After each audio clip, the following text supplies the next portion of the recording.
Twak e kind tend kaunti wa Migori kod jotend riwruok mag jochiw thieth e kaunti wa Migori matemo tieko ng'anyo mar jochiw thieth e kaunti no ochopo odiechieng' mar adek rumo ma onge winjruok. Mabiro e kinde ma bende thoth jotuo wuok e osiptende mag piny owacho kadhi manyo thieth osiptende mag ji giwegi. Jafwambo marwa Juma leronwa.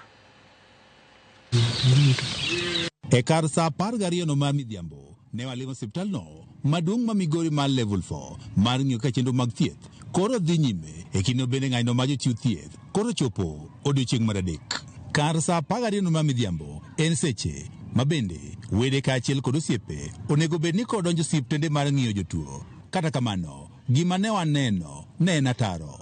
Kar mondo wede kaachiel kod osiepe donj mondo ne jotuo giwegi emoriko ne wuok osiptal no maduong' ma Migori level 4 kadhi manyo thieth komachielo.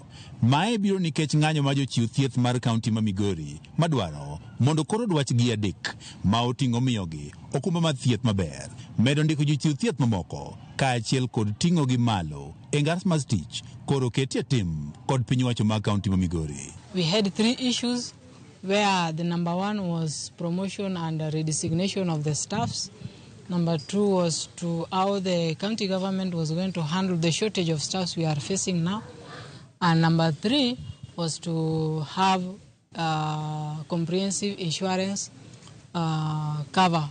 Mana jotuo matuo kabisa mapod ni odong' e kar thieth maduong' ma Migori ka imiyo gi thieth kod moko jochiw thieth sanja maidore e kar thieth ni. Ng'anyo ma jochiw thieth ni mane chak tarik 1 mar dwe mar adek mar higani osekelo pek ne jotuo ma bende manyo thieth e osiptendego mag piny owacho. Thieth malong'o bedo mana ka daktari embo yude ratiche kaka daktari. Agombo ni kata ka en gima inyalo losi to lose yo moro mapiyo kabisa kendo lose yo moro maber manyalo konyo daktari. Jotuo nitiere osiptal kendo yudo ka moko ok nyalo yudo thieth malong'o nikech mugomo mar daktari. Magi biro kendo bende buche mathoth mar temo kelo winjruok e kind piny owacho ma kaunti ma Migori kod tend jochiw thieth e kaunti ma Migori pok onyuolo olemo. Odiechieng' ma kawuono tend kaunti ma Migori ka otelnegi kod jatend migawo mar thieth Kalebo Pondi kod jotend riwruok ma jochiw thieth e kaunti ma Migori ne obedo kod bura kuom seche adek. Kata kamano winjruok ne otamore. We also had a series of meetings and as we end today, we've not reached a consensus with the administration. So there are some issues that the Public Service Board are going to consult among themselves, as we also going to consult our members. Jagoro marruok no ma jochiw thieth ma ong'ere kaka clinical officers Maureen Maramba ne wane ten kaunti ma Migori pok ochopo dwaro magi.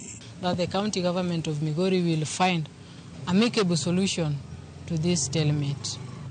Up to date, there is no item which we can say has been fully implemented. Maramba wacho ni gik moko adek ma gidwarogi gin mago magisewuoyo kod ten kaunti ma Migori kuom kinde malach. Kata kamano pok oketgi e tim. Jotend riwruok ma jochiw thieth e kaunti ma Migori wacho ni ng'anyo margi koro pod dhi nyime nyaka chieng' koro piny owacho ma kaunti ma Migori chop dwaro magi.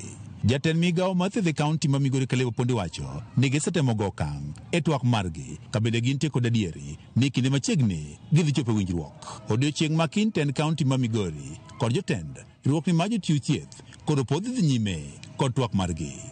Juma, Ramogi TV, Migori.